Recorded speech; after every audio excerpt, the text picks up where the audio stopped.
Number one channel के number one show साजिश में आपका स्वागत है। मैं हूं आपके साथ सपना शुक्ला। साजिश में आज बात इजराइल के उस एक्शन की जिसने हमास को मुंह दिखाने लायक तक नहीं छोड़ाया। गाजा पट्टी से कुछ ऐसी तस्वीरें आ रही हैं जिनको देख पाना इस्माइल हानिया के लिए बहुत मुश्किल है। हमास के जिन आतंकियों ने 7 अक्टूबर को इजराइल को घुटनों पर ला दिया था, वो उन्हीं को आज ऐसी सजा दे रहा है कि पूरी दुनिया कांप रही है। वहीं इजराइल के एयरफोर्स ने अब गाजा पट्टी को नेस्तनाबूद करने के बाद दक्षिण लेबनान पर कॉर्पोरेट बॉम्बिंग शुरू कर दिया। अब हिजबुल्लाह की अगर बात करें तो अगर हिजबुल्लाह इस युद्ध में पूरी तरह नहीं कूदा तो इजराइल लेबनान को भी घुटनों पर लाने में देर नहीं करेगा।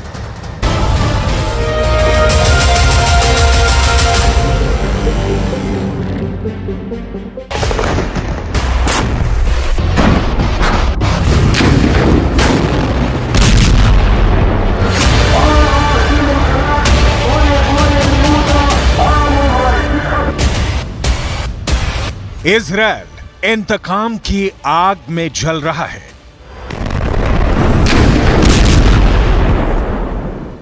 जो दर्द हमास ने 7 अक्टूबर को इजराइल को दिया, अब वही दर्द कई 100 गुना करके इजराइल हमास को दे रहा है।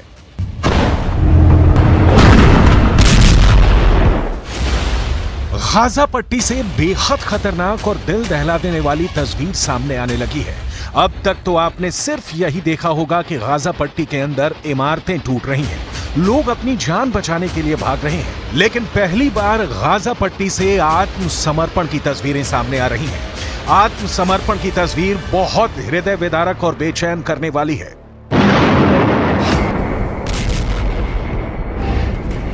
रूस और यूक्रेन में युद्ध इस वक्त भी चल रहा है और पूरी दुनिया ने रूस और यूक्रेन के बीच चल रहे युद्ध में भी आत्मसमर्पण की तस्वीर देखी है। रूस और यूक्रेन के युद्ध में लड़ने वाले फौजी अपने कपड़ों में ही आत्मसमर्पण करते हुए देखे गए हैं, लेकिन इजराइल ने बहुत ही खतरनाक अंदाज में हमास के आतंकवादियों का आत्मसमर्पण करवाया है। दरअसल फिलिस्तीन के तमाम न्यूज वेबसाइट और अखबार इस तरह की खबरें छाप रहे हैं कि हमास के आतंकवादियों को निर्वस्त्र करके यानी बिना कपड़ों के आत्मसमर्पण करवाया जा रहा है। एक वीडियो भी पूरी दुनिया में वायरल हो रहा है। वीडियो में दिख रहा है कि हमास के आतंकवादी सैकड़ों की संख्या में बिना कपड़ों के खड़े हैं और एक शख्स जिसके शरीर पर कपड़े नहीं हैं, वो अपने हथियारों को हथियारों के ढेर पर फेंक रहा है, यानी आत्मसमर्पण कर रहा है। गाजा पट्टी से आ रही इन तस्वीरों ने पूरी दुनिया को चौंका दिया है। गाजा पट्टी की हालत लगातार बिगड़ती जा रही है। उसकी वजह बिल्कुल साफ है। दरअसल अब गाजा पट्टी के लोगों को मदद नहीं मिल पा रही है। युद्ध की वजह से किसी और भी व्यवस्था को कायम करना एक चुनौती बन गया है। फिलिस्तीन के कई अखबारों का दावा है कि गाजा पट्टी के 97% घरों में राशन नहीं है। 90% लोग अब खाने के लिए दुनिया पर निर्भर हो चुके हैं। हालात बहुत ज्यादा खराब हो चुके हैं और अब तक जानकारी के मुताबिक करीब 18,000 लोग इस जंग में मारे जा चुके हैं। लेकिन अब इजराइल की आर्मी ने एक और नया आंकड़ा पेश किया है। इजराइल की आर्मी ने दावा किया है कि इजराइल की सेना ने अब तक 7,000 आतंकवादियों को मार गिराया है।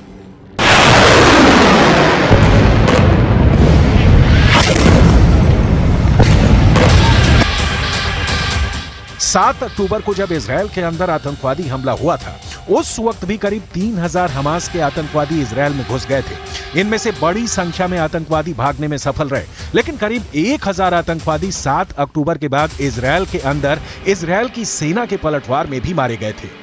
बड़ी बात यह है कि अब लेबनान पर भी इजराइल ने जबरदस्त बमबारी शुरू कर दी है। फिलिस्तीन के समाचार पत्रों में और न्यूज वेबसाइट में ऐसे कई वीडियो दिखाए जा रहे हैं जिसमें कि लेबनान पर बमबारी की तस्वीरें शेयर की जा रही हैं। तस्वीर देखकर साफ लग रहा है कि दक्षिण लेबनान में इजराइल के द्वारा कारपेट बॉम्बिंग की जा रही है। दरअसल पिछले हफ्ते हिजबुल्लाह की गोलीबारी में इजराइल का एक नागरिक मारा गया था। उस एक मौत पर भी इजराइल के प्रधानमंत्री बेंजामिन नेतन्याहू ने बेहद सख्त रुख अपनाते हुए एक बयान जारी किया था। प्रधानमंत्री बेंजामिन नेतन्याहू ने चेतावनी देते हुए कहा था कि अगर हिजबुल्लाह इजराइल पर हमला करने से बाज नहीं आया तो इजराइल की सेना और इजराइल की एयरफोर्स लेबनान की राजधानी बेरूत को गाजा पट्टी और दक्षिणी लेबनान को खान यूनुस में बदल देंगे।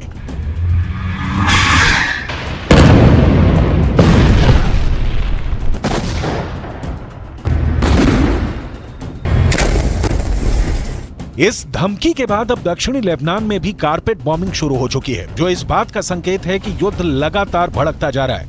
युद्ध के हालातों में अस्पताल चलाने का अनुभव रखने वाले एक ब्रिटिश मूल के डॉक्टर ने यह कहा है कि गाजा पट्टी में हालात इराक युद्ध से भी ज्यादा बदतर नजर आ रहे हैं।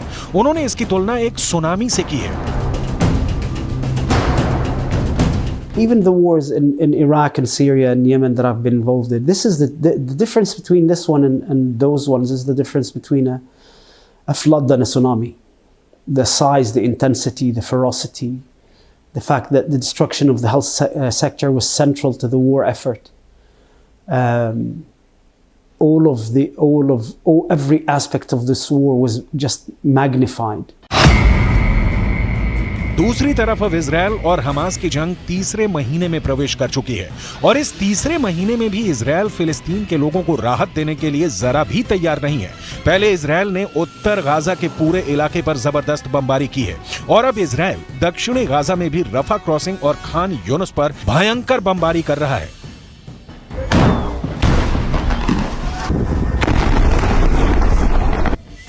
हालात ऐसे बन गए हैं कि गाजा पट्टी के बहुत सारे नागरिक एक ही महीने में दूसरी बार विस्थापन का शिकार हो रहे हैं।